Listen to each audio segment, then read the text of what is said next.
Et bonjour à tous et bienvenue dans ce cours pour l'interview style Combini. Vous allez créer un dossier sur le bureau que vous allez appeler Combini et vous allez créer 5 sous-dossiers dans lesquels vous allez faire images, musique, projet, rendu et rush. Dans chacun de ceux-ci, vous allez ranger les éléments que je vous invite à télécharger sur Bootcamp. Dans le cours 02, vous avez un dossier ressources, vous allez pouvoir ranger le logo dans les images. Dans le panneau projet, vous n'aurez rien vous parce que c'est là où on va enregistrer les sauvegardes. Dans le dossier rendu, on va avoir le fichier final et dans le dossier rush, vous allez ranger la vidéo que je vous ai fait télécharger juste avant. Et vous avez bien évidemment un dossier musique dans lequel vous allez ranger la musique.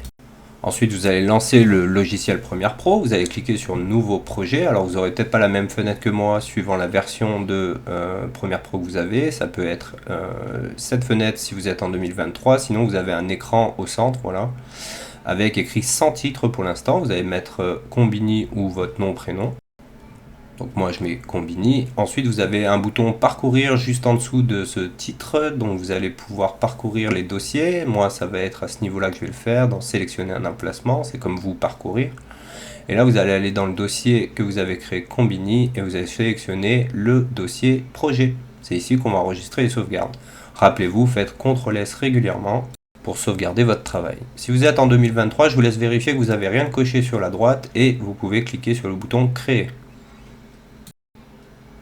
Donc vous allez avoir une interface qui ressemble à la mienne. Si ce n'est pas le cas, vous allez tout en haut dans Fenêtre, Espace de travail et vous sélectionnez l'espace de travail qui s'appelle Effets.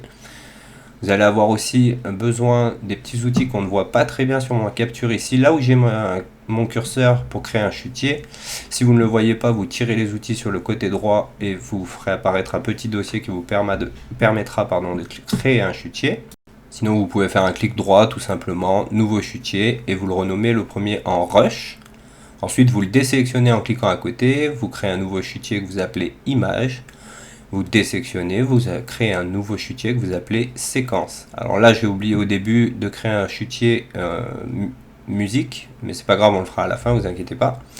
Et on va créer un dernier chutier qu'on va appeler cache couleur, qui va nous permettre de faire des caches, et vous verrez dans quelques secondes à quoi ça sert. Donc une fois qu'on a créé nos chutiers, on va pouvoir y ranger les éléments à l'intérieur. Je vais rentrer dans le dossier Rush en cliquant 2 fois sur le dossier Rush. Je peux naviguer entre mes dossiers en revenant en arrière en cliquant sur Projet Combini. Donc dans les espaces de travail, vous sélectionnez bien Effets comme je vous l'ai dit tout à l'heure. Si sur le côté gauche vous avez une fenêtre de formation, vous avez un petit menu Burger comme celui-ci là actuellement que je montre. Vous pouvez cliquer dessus et fermer le panneau. Si jamais vous avez ce menu, vous faites fermer le panneau et vous aurez la même présentation que moi. Voilà, je réorganise un petit peu mes fenêtres et on est parti.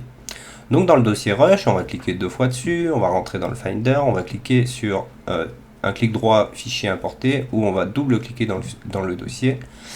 On va se rendre dans notre bureau, Combini, Rush, et on va sélectionner la vidéo.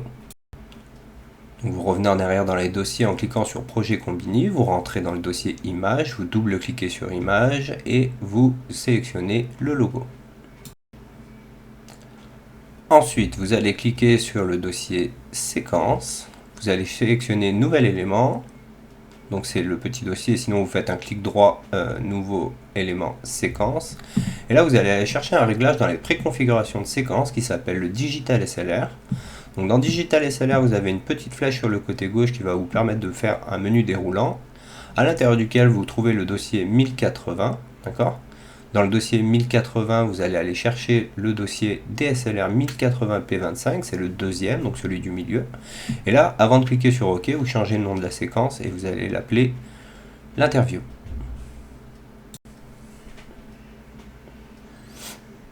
Donc on est prêt, comme je vous le disais, on va apporter la musique un petit peu plus tard, c'est pas un problème. Donc là vous vous retrouvez dans votre séquence vide, vous avez une boîte noire, votre conteneur. Vous allez venir dans le dossier projet, vous allez cliquer dans le cache couleur, le chutier qu'on a créé. Et là vous allez faire clic droit, nouvel élément, cache couleur. Sinon vous avez petit calque en bas, vous cliquez dessus et cache couleur. Là on va avoir une largeur de 1920 par 1080 par défaut, c'est pas ce qu'on veut, nous on veut qu'il y ait 6 bandes. D'accord, on veut qu'il y ait les 6 bandes comme Combini. Donc si on veut avoir ces 6 bandes, il faut diviser 1920 par 6. Donc je vais faire /6. Ensuite j'ai bien 25 images par seconde pour la base de temps, pixels carrés, ça c'est bon. Donc je vais mettre OK. Ensuite, je vais sélectionner une couleur, je vais aller chercher un rouge pur, ok, la référence est FF40 et je vais l'appeler rouge. Je clique OK et j'ai créé mon premier cache couleur, une petite bande rouge. Je recommence, nouvel élément, cache couleur, 1920 divisé par 6, ça me fait bien 320, je clique OK et là je vais aller chercher un jaune à peine orangé, si vous voulez la référence, ça va être FFEA00. Vous cliquez OK, vous l'appelez jaune. On va le faire une troisième fois, nouvel élément, cache couleur, 1920, divisé par 6, vous commencez à connaître la chanson, 320 donc. Et là je vais aller chercher un bleu, donc un bleu pas trop ciel, 009 CFF par exemple. Je clique OK, cache couleur je l'appelle bleu, et je fais OK. À partir de là, donc j'ai mes trois bandes que je vais dupliquer deux fois dans la hauteur pour avoir, dans la largeur pardon, pour avoir mes 6 bandes, puisqu'elles sont répétées deux fois chacune de ces bandes. Je vais devoir les replacer. Donc je vais commencer par prendre la bande rouge, si je me souviens bien dans le logo, il me semble que les couleurs sont inversées par rapport aux bandes qu'il y a sur le cache. Je vais commencer par jaune, je vais le mettre sur la V1, donc je le sélectionne, je maintiens le clic, je fais glisser. Vous pouvez zoomer en bas avec la petite bille qu'on ne voit pas actuellement à mon écran parce que quand j'ai filmé, ça a coupé le bas de mon image. Donc là, vous allez déplacer la bande avec la trajectoire. Donc si vous ne voyez pas les options de position comme moi sur la gauche, vous sélectionnez bien votre élément. Vous allez dans les options d'effet. Si vous ne trouvez pas les options d'effet, vous avez deux petites flèches ici. Vous cliquez sur options d'effet et là, vous devriez avoir tout ça. Peut-être que par défaut c'est replié comme ceci, donc vous appuyez sur les petites flèches à côté de trajectoire et opacité, ce qui va vous permettre de donner le menu déroulant et de voir toutes ces options. Ici vous avez la position et vous allez déplacer donc le cache couleur jaune sur la position 160. Ensuite je vais mettre le cache couleur rouge par dessus en V2. Je vais faire pareil, je vais le sélectionner, donc je clique dessus et là je vais le déplacer à 480 pardon. Ok, donc là, il va me rester plus qu'à mettre la bande bleue. Ok, je la mets en V3. Si vous n'avez pas de V3, vous inquiétez pas, quand vous allez placer votre élément au-dessus, il va directement créer une piste V3. Je déplace la position dans les trajectoires à 800. Et j'ai bien mes trois bandes qui sont créées et qui sont alignées sur la gauche. Ces éléments, je vais tous les sélectionner avec un petit rectangle de sélection. Je vais les dupliquer en maintenant Alt et en glissant sur le côté. Et je vais replacer jaune, rouge et bleu au-dessus. Encore une fois, si vous n'aviez pas les pistes de créer, vous inquiétez pas, il va vous les créer automatiquement quand vous allez placer l'élément en haut. Il va me rester à déplacer jaune 2, donc à 1120. Ensuite, je vais sélectionner rouge. Rouge, je vais le déplacer à 1440. Voilà, je rentre la valeur 1440, je valide. Et il me reste plus que la bande bleue, donc je sélectionne la bande bleue, je la décale et je la déplace à 1760. Et maintenant, ce qu'on aimerait, c'est avoir un effet où les bandes remontent, redescendent et se positionnent tout en bas, comme sur l'interview Combini de base. Donc on va animer ces bandes en les sélectionnant une par une et en animant leur position dans les options d'effet. Donc là, je vais sélectionner la bande jaune, la première du nom. Je vais peut-être zoomer un petit peu pour être plus précis. Je vais me placer à peu près à une seconde.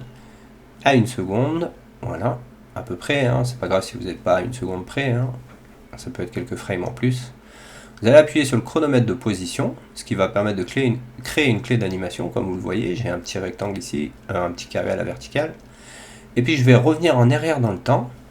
Voilà, je vais me placer par exemple à 0 secondes et là je vais faire descendre le deuxième chiffre, donc 540, je clique, je maintiens le clic et je glisse pour déplacer vers la droite. Donc en déplaçant vers la droite, ça me permet de changer la valeur de la bande et du coup vous voyez, elle remonte.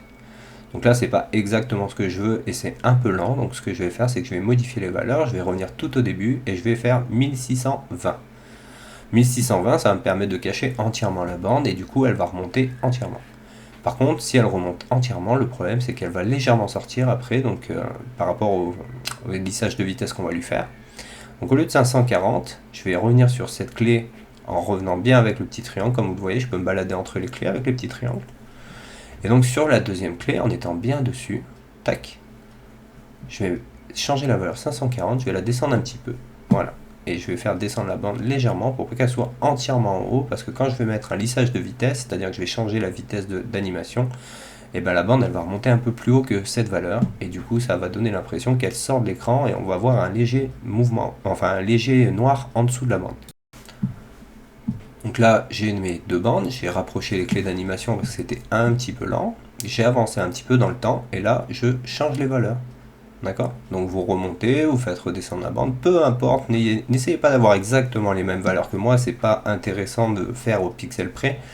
Là ce qui est intéressant c'est de retenir que la dernière clé d'animation, la dernière qui se situe aux alentours des 1 seconde 20 frames, elle doit être à 1550. C'est tout ce qu'il faut retenir. Et là, vous sélectionnez toutes vos clés d'animation avec un petit rectangle et vous faites clic droit sur une des clés. Attention, il faut bien faire un clic droit sur une des clés et pas à côté des clés. Et là, vous faites interpolation temporelle et vous choisissez Bézier auto. C'est ça le lissage de vitesse. En fait, ce lissage de vitesse, il va me permettre d'avoir une animation moins linéaire où il n'y aura pas la même vitesse tout du long. Je vais sélectionner la deuxième bande, la bande rouge, et je vais lui mettre une position à 1620 à 0 secondes. J'avance un petit peu dans le temps, alors je me suis trompé dans les valeurs, regardez je vais faire CTRL Z, c'est bien dans la valeur de droite, là où c'est écrit actuellement 540, où je vais devoir mettre 1620. Donc je mets 1620, voilà, ici dans cette valeur 1620, et là j'active le chronomètre de position. J'avance un petit peu dans le temps, je remonte ma bande rouge, alors pas au même niveau que la bande jaune, sinon l'animation va être très statique, on va avoir l'impression que tout s'anime en même temps. J'avance encore un petit peu dans le temps, je la déplace vers le bas, toujours pas au même niveau que celle d'à côté. J'avance encore un peu dans le temps, je déplace le curseur, je la fais remonter. Et la dernière clé d'animation, je rentre la valeur 1550 pour qu'elle se stack au même niveau que la bande jaune. Pareil, je vais revenir, alors je regarde ce que ça donne, ok. Je vais sélectionner toutes mes clés d'animation, faire un clic droit sur une des clés d'animation et faire Bézier auto. Voilà, donc les bandes sont animées, ok c'est bon.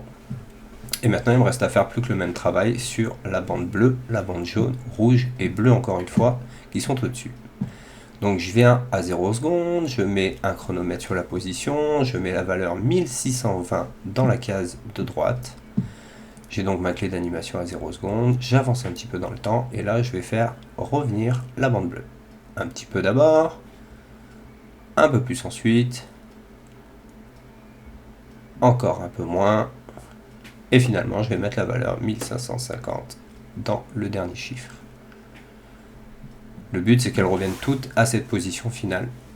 Donc là il va falloir que je sélectionne toutes mes clés, vous commencez à connaître la chanson, interpolation temporelle, Bézier auto sur une des clés, ce qui va me permettre de lisser la vitesse et qu'elle soit moins linéaire. Vous avez donc compris le principe, maintenant il va falloir le faire sur les 3 autres bandes. Donc je pourrais le faire sur les 3 bandes du premier et répéter cette jauge 2 fois. Mais si je fais ça, ça va bouger la position, donc c'est pas ce que je veux. Moi je veux animer chaque bande différemment, donc je le fais manuellement, mano mano. Je sélectionne la bande jaune, je fais position 1620, je suis bien à 0 secondes, hein, et j'avance un petit peu dans le temps, et là je vais changer légèrement la position de ma bande jaune pour la faire remonter. Et toujours pareil, j'essaie de faire un escalier pour pas avoir les bandes au même niveau. Je vais accélérer un petit peu cette partie de la vidéo parce que je pense que vous avez compris le principe. Vous déplacez les clés et à la 5e clé, vous mettez 1550. Voilà, donc j'accélère la vidéo à 200%. Vous pouvez quand même suivre si vous n'êtes pas sûr d'avoir compris. N'oubliez pas de mettre pause régulièrement dans cette vidéo parce que je sais que ça fait beaucoup de choses à retenir et surtout vous n'avez pas 2 écrans. Donc j'anime la bande rouge, je fais pareil, clé d'animation, position, 0 secondes, 1620, je déplace les clés, etc. etc. etc. Il ne restera plus que la bande bleue à animer, donc je vais faire le même travail. Rendez-vous sur la bande bleue à 0 secondes, position 1620, clé d'animation, un peu plus loin, je développe, un peu plus loin, je rebaisse, un peu plus loin, je remonte et je finis à 1550. Voilà. Interpolation temporelle, Bézier auto et on a fini pour cette partie. Là, ce qui se passe, c'est que mes bandes actuellement durent à peu près 5 secondes, même précisément 5 secondes. Et moi, j'aimerais qu'elles restent tout au long de la vidéo. Donc, pour qu'elles restent tout au long de la vidéo, je vais dézoomer un maximum avec la petite barre en bas. Je vais me placer mon curseur temporel, la ligne temporelle sur 1 minute 30. C'est à peu près la durée de la vidéo, elle sera d'un peu moins, mais vous voyez, on va servir de cette valeur. Je vais sélectionner avec un rectangle de sélection toutes mes clés, enfin toutes mes images. Je vais placer mon curseur sur le côté et je vais venir tirer sur la droite jusqu'à 1 minute 30 pour avoir les bandes qui restent. Donc elles sont animées au début, le temps que le logo arrive, vous voyez. Et après elles vont rester en bas, comme ça je vais avoir un petit effet, une petite fioriture sur ma vidéo tout du long. Ensuite je vais faire un clic droit pendant qu'elles sont toutes sélectionnées, je vais faire un briquet, avec un clic droit un briquet, et je vais appeler ça animation et cliquer OK. Donc là vous vous retrouvez plus qu'avec un calque qui contient tous les éléments. Si je double-clique sur mon calque animation, je re-rentre dans la séquence animation et je peux avoir accès au reste. Mais c'est pas ce qu'on veut, nous on veut juste un calque. Donc ça je le referme et je vais simplement mettre des choses en dessous de ce calque d'animation, à savoir la vidéo et un cache couleur. Donc là je retourne dans cache couleur, je fais nouvel élément cache couleur. Je vais laisser la taille par défaut, 1920-1080, je vais cliquer sur OK, et là je vais faire un blanc pur. Je vais le renommer en blanc entier. Et donc celui-là va me servir de fond pour faire apparaître mon logo. Donc là je vais jouer un peu à Tetris, c'est-à-dire que je vais vouloir mettre mon cache couleur, mais il va recouvrir mes bandes, donc je vais passer mes bandes en V3, et je remets mon cache couleur en V1, et mes bandes au-dessus en V2. Vous voyez, quand je les sélectionne, je peux les déplacer de haut en bas. Blanc, je vais le rallonger un petit peu. Et vous voyez, maintenant, j'ai un fond blanc derrière mes bandes. Ce qui va me permettre de faire apparaître le logo. Mais mon animation est toujours en V2 et du coup va me gêner pour mettre le logo au-dessus. Donc je la déplace en V3. Je vais retourner dans les chutiers. Je vais aller chercher mon chutier image. Ok, je vais prendre le logo et je vais le faire glisser donc directement en V2, ici. Donc là j'ai mon logo, c'est bien, sauf que j'aimerais qu'il ait une petite animation de départ, qui soit pas juste là tout de suite. Donc ce que je vais faire, c'est que pour le faire apparaître, je vais faire un flou. Je vais aller dans les effets en haut à droite, je vais taper flou, dir, donc espace DIR, et je vais prendre le flou directionnel dans les flous et netteté. Donc soit je double-clique dessus, soit je le prends, je maintiens un clic et je le fais glisser sur mon logo. Là vous avez une nouvelle option qui s'appelle le flou directionnel qui est apparu dans les options d'effet. Je vais le mettre à 90 degrés et je vais augmenter la valeur de distance à 180 environ. Tout ce qui me reste à faire, c'est mettre une clé d'animation. Alors là j'ai mis sur l'angle, mais ne le faites pas, ça sert à rien, je vais l'enlever après.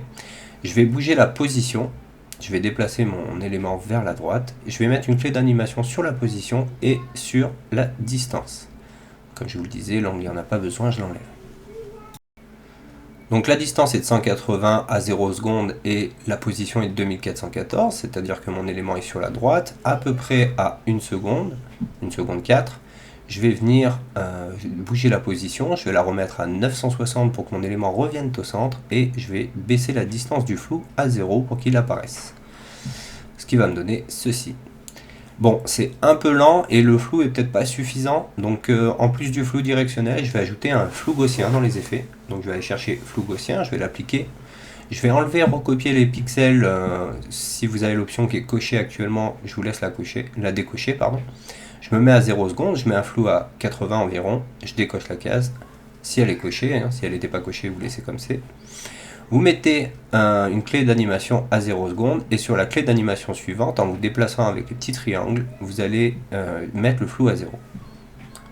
Voilà, donc là j'ai un flou directionnel et un flou gaussien et c'est un peu plus joli.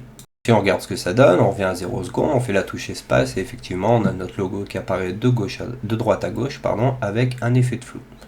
Bon, c'est pas mal, mais ça serait bien qu'il disparaisse aussi. Donc pour le faire disparaître, on va retourner dans l'opacité cette fois. On est à peu près à 4 secondes. On va mettre dans opacité une clé d'animation sur la valeur 100%. Donc je mets une clé d'animation. Ensuite je vais me rendre à la fin de ce rush et là je vais mettre une clé d'animation sur la valeur 0. Donc mon opacité va passer de 100 à 0 en moins d'une seconde et disparaître. Voilà, comme ça mon logo disparaît, il a une petite animation d'entrée et de sortie, c'est ce qu'on voulait. On va rajouter un titre, donc ce titre on va l'utiliser l'outil texte cette fois, que vous trouvez en bas de la barre des outils. vous tapez une fois dans la zone, vous tapez l'interview. Donc là actuellement on ne le voit pas parce que par défaut mon texte était blanc. Je reprends la flèche blanche, je vais dans les objets graphiques essentiels. Et là je vais changer la couleur. Alors je mets un noir bleuté pour l'instant juste pour que vous le voyez, le temps de le configurer. Je ne mets pas un noir pur, okay, un noir légèrement bleuté. Et de toute façon on va changer ces couleurs après. On clique OK. Donc là par défaut, l'écriture vous devez avoir Tahoma, moi j'ai Mignon Pro, c'est pas très beau, je vais aller chercher Impact. IMPACT. Par défaut, c'est la police la plus ressemblante à celle de Combini qui est, je sais plus le nom, excusez-moi j'ai oublié, pas très important. Bon, si je me place sur un des côtés ici, que j'ai la double flèche qui apparaît, je vais pouvoir grandir mon texte, ok. Pour le replacer au centre, je vais aller dans les objets graphiques essentiels et appuyer sur le deuxième et avant-dernier bouton de la fenêtre alignée. Et donc là, il est bien au centre, par contre, il est en V4, donc je vais le repositionner en V2. Voilà, donc j'ai mon titre qui apparaît, mon logo qui apparaît, qui disparaît, et j'ai mon titre qui apparaît d'un coup. Ce qu'on pourrait faire là, donc, c'est changer les couleurs. Je vais double-cliquer sur mon texte, je vais sélectionner les 3 premières lettres, et là, avec la petite pipette qui est à côté de la couleur de fond, je vais venir prendre les couleurs qui correspondent aux bandes qui sont en dessous. Donc toujours pareil, vous sélectionnez une zone, vous appuyez sur la pipette, et vous changez la couleur en cliquant dans la couleur de la bande. Voilà, bon, c'est pas le plus visuel, dans le sens où le jaune n'est pas très visible sur le blanc, mais quand vous le mettrez en grand écran, on le verra très bien. Au pire, on aurait pu rajouter l'ombre portée, mais c'est pas très grave. Je pense que l'ombre portée aurait pas été très jolie avec le reste.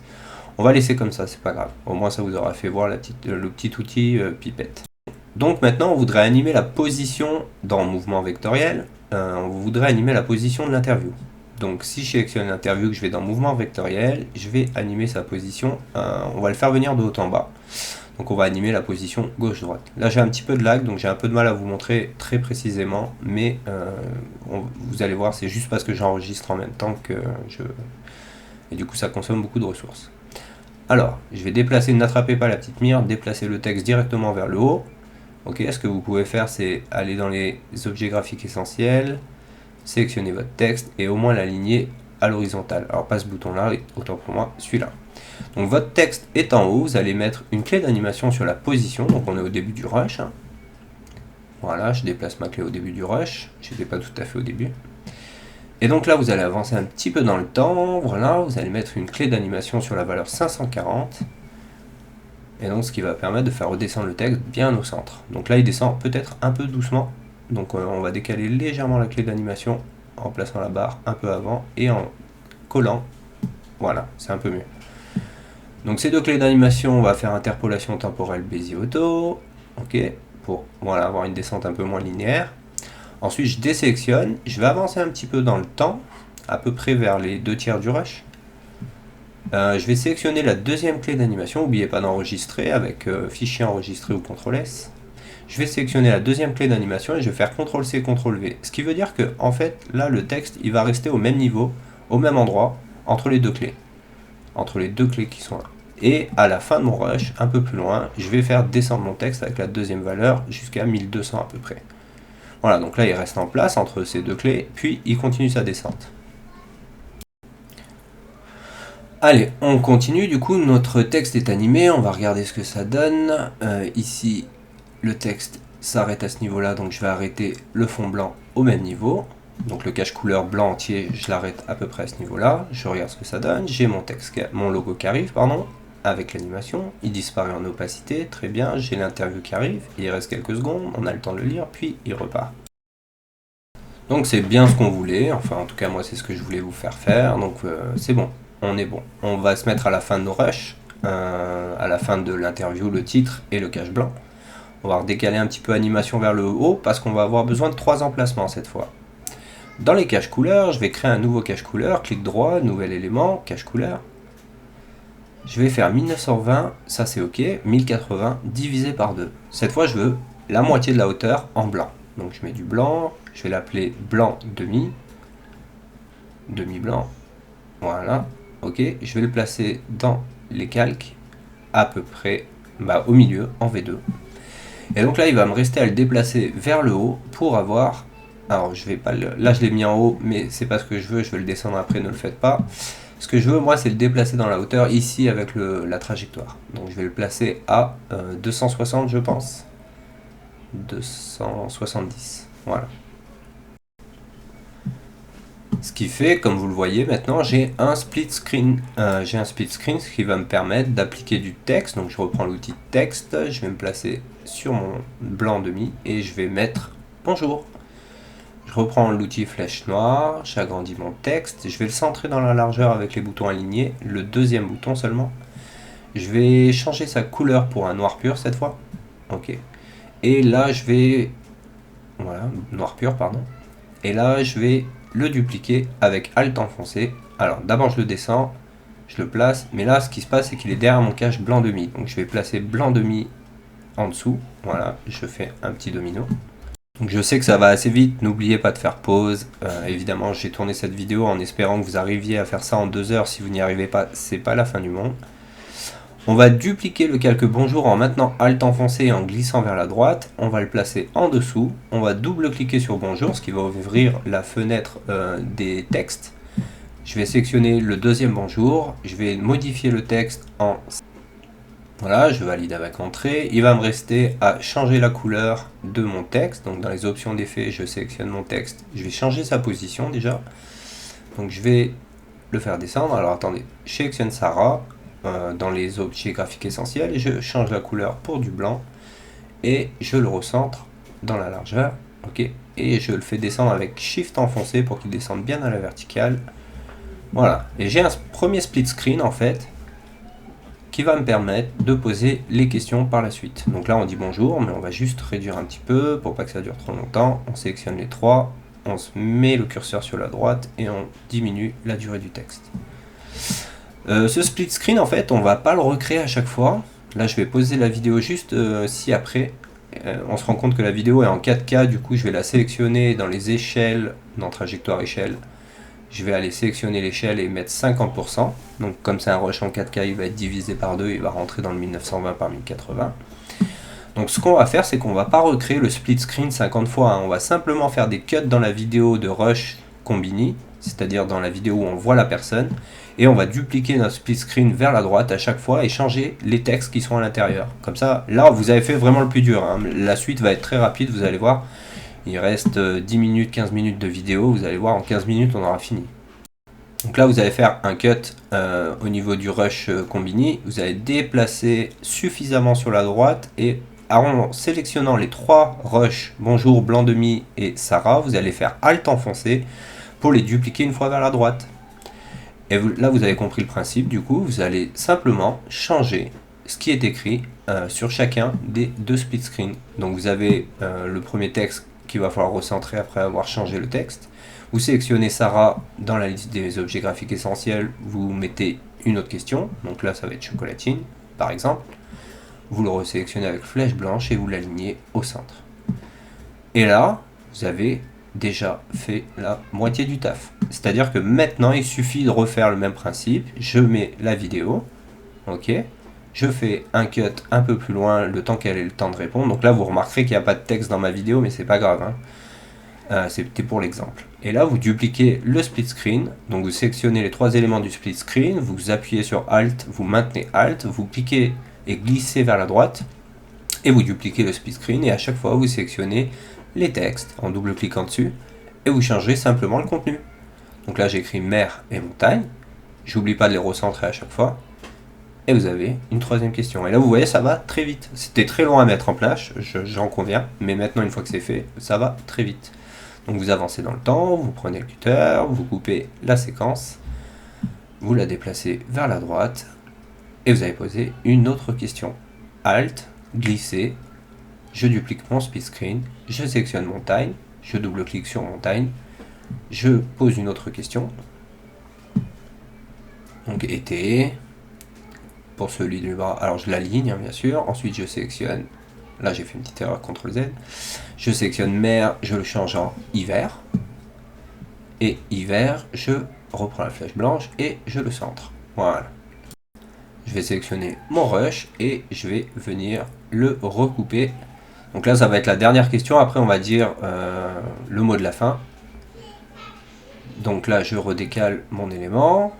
Ok, il reste beaucoup de place mais on va pas avoir besoin de tout, donc on viendra cut à l'intérieur. Ici je me place, je sélectionne mes 3 éléments de split screen, je les duplique, je les colle, ok. Il va me rester à changer les textes, donc ça va être le mot pour en haut. Je prends la flèche blanche, je recentre mon texte dans la largeur. Je prends hiver, je double-clique, je sélectionne le texte et je le modifie en de la fin. Je reprends flèche blanche, je centre mon texte dans la largeur. Je recolle mon rush, ok. Et là, je vais venir enlever un bout, parce que là, vous voyez, on a l'impression qu'elle pleure un peu, c'était pas très intéressant pour le mot de la fin, j'ai l'impression qu'elle va... Bah, c'est pas terrible en fait. Donc je vais venir cut un petit peu la fin du rush. Donc j'enlève cette partie où on a l'impression qu'elle pleure, j'avance. Et donc je réduis le rush, alors soit avec un cut, soit directement en mettant mon curseur sur le côté et en réduisant la taille du rush de gauche à droite. Et donc je vais venir placer le rush collé contre. Donc là, on est là. Je ne vous le dirai jamais assez, mais faites bien CTRL S. Donc pour sauvegarder votre travail. Donc pour dire au revoir, ce qui peut être intéressant, c'est de dupliquer l'animation de début. Pour dupliquer l'animation de début, je ne vais pas entièrement ranimer mes bandes, hein, on est bien d'accord, je ne vais pas m'embêter. Donc ce que je vais faire, c'est que je vais simplement prendre l'outil cutter. Je vais couper ma séquence animation à peu près, même à la fin tout pile de ce rush Combini MP4. Donc je vais dézoomer un petit peu, je vais prendre animation, je vais prendre le cutter, je fais un cut à la fin, je supprime l'excédent à droite, donc qui n'était que des bandes non animées, et en maintenant Alt, je vais dupliquer le rush pour avoir l'animation qui se répète. Donc là j'ai un petit bout de noir, vous allez voir, je vais rezoomer, il va y avoir un petit espace entre les deux, donc je vais venir le coller, hop, supprimer. Et donc là je vais répéter mon animation de départ une deuxième fois, tac. Et là, ce qui serait intéressant, ça serait d'avoir évidemment notre fond blanc. Donc je vais mettre le fond blanc par-dessus. Voilà, enfin par-dessous, du coup, dans les pistes V1. Donc il est derrière mes petites bandes blanches. Dans les effets, je vais aller chercher un fondu pour qu'il y ait une transition entre mon fond blanc et mon image de vidéo. Je mets le fond fondu au blanc, pardon. Donc ça donne ça. Donc j'ai juste à le prendre, à le faire glisser entre les deux rushs. Dans les images, je vais venir rechercher mon logo, je vais le poser bien aligné, hop, bien aligné avec le début de mon rush de mon cache couleur. Voilà, comme ceci. Et là, je pense que ce qu'on va faire, c'est une petite animation en échelle. Donc on va sélectionner le rush. Alors je peux supprimer l'excédent ici. Avec un coup de cut, j'enlève l'animation pour pas que les bandes durent plus longtemps que l'animation de fin. Je vais sélectionner mon rush Combini, donc le logo, et je vais aller dans échelle. Je vais mettre une échelle 0, je me mets au début du rush, je pose une clé d'animation, j'avance un petit peu dans le temps, là je remets une échelle de 100, et ça donne ça.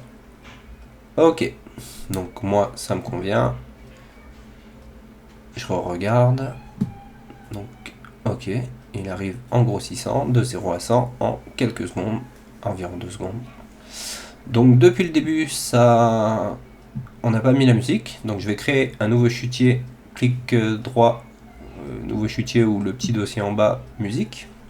Je rentre à l'intérieur, je clique 2 fois, je vais dans Combini, musique, et je sélectionne la musique.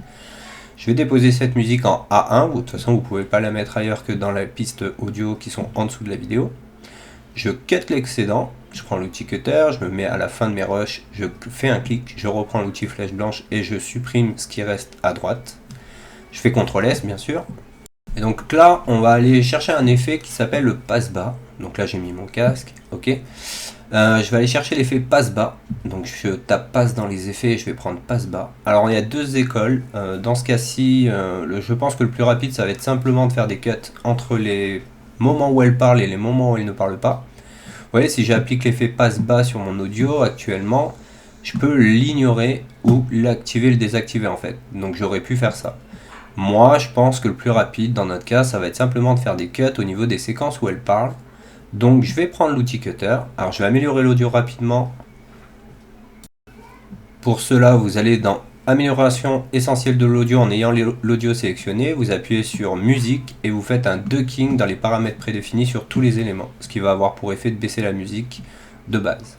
Ensuite, vous prenez le cutter et vous allez faire des petites coupes comme ça. à chaque fois qu'il y a un bout de vidéo où on voit apparaître la personne.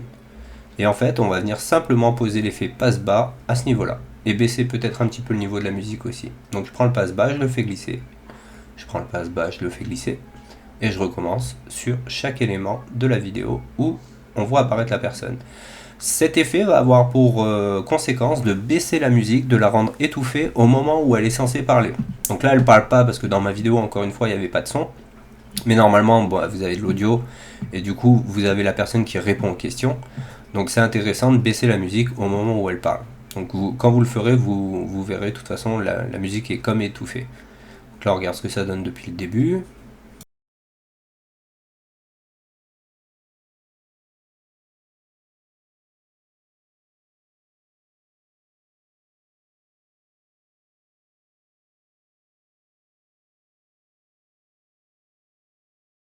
Ok, donc là je me place avant la fin de mon dernier rush de musique, mon dernier bout de musique. Il y a le niveau qui est coché par défaut. Vous voyez que le logo du chronomètre est en bleu, donc je vais juste appuyer sur le petit rond qui est là pour mettre une clé d'animation. Je vais me rendre à la fin, toute fin de ma vidéo et je vais mettre moins 50 comme valeur, ce qui va avoir pour effet de baisser la musique progressivement. Donc là, si je rejoue ma séquence, j'ai mes musiques. Et là, je vais sélectionner tous les éléments musique où elle est censée parler. Je vais enlever le chronomètre de niveau et je vais mettre la valeur moins 10. Ça va permettre de baisser encore un petit peu le son de la musique pour qu'on entende bien sa voix. Pareil, je me mets sur l'élément musique, le deuxième. Je fais moins 10 en enlevant les clés d'animation pour qu'il reste à moins 10 tout du long de sa durée. J'enlève le niveau, moins 10. Je me rends sur le rush suivant, j'enlève les clés d'animation, je mets moins 10, j'enlève les clés d'animation du dernier, et je me mets à moins 10. Voilà, ça aura baissé le niveau de l'audio sur chaque partie de la vidéo où elle est censée parler, et du coup on entendra mieux quand elle aura quelque chose à nous dire pour répondre aux questions du split screen. Donc là, il ne nous reste plus que l'export à faire. Donc pour ça, je vais cliquer dans la timeline pour avoir le liseré bleu autour. Je vais aller dans Fichier, Exportation, Média. Ça va ouvrir une nouvelle fenêtre. Donc vous n'aurez pas la même que moi suivant votre version de Premiere Pro, mais vous aurez les mêmes éléments à l'intérieur. Donc déjà, au niveau du dossier de sortie, on va aller chercher le dossier rendu. Ok, on va l'appeler Interview Combini 2. Alors pour moi je mets un 2 parce que j'avais déjà fait l'interview dans un premier cours.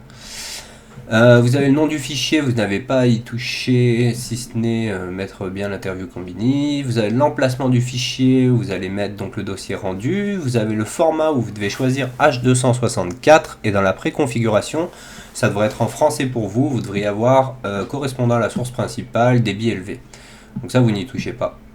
Vous n'avez plus qu'à appuyer sur le bouton exporter et quand le rendu sera terminé, vous pourrez visionner votre vidéo qui se trouve dans le dossier rendu. Donc vous allez dans rendu, vous attendez quelques secondes, le temps que ça se finisse. Donc là, c'est une petite vidéo avec peu d'effets à l'intérieur. Donc bon, ça dépend quand même de la puissance de votre PC, mais en général, c'est assez rapide. Là, ça aura pris une trentaine de secondes. D'accord. Et donc dans le dossier rendu, vous allez pouvoir visionner votre vidéo et vérifier que tout est OK. Donc là, Interview Combini 2, je vais pouvoir la lancer. Donc là, vous n'avez pas l'audio parce que j'ai pas tourné sur le même PC la vidéo et le cours. Mais du coup, j'essaierai de vous la mettre quand même sur un fichier à part. Voilà, on a nos split screen, mer montagne, été-hiver. Et voilà, c'est tout bon. Bah, je vous remercie, j'espère que vous avez réussi à suivre ce cours. Si vous avez la moindre question, vous n'hésitez pas à m'écrire. Encore une fois, désolé de vous faire un cours en distanciel sur un logiciel pareil, mais du coup, j'avais pas trop le choix. Il fallait faire un cours sans faire cours. Donc voilà, c'est tout pour moi. Je vous remercie, allez, à bientôt.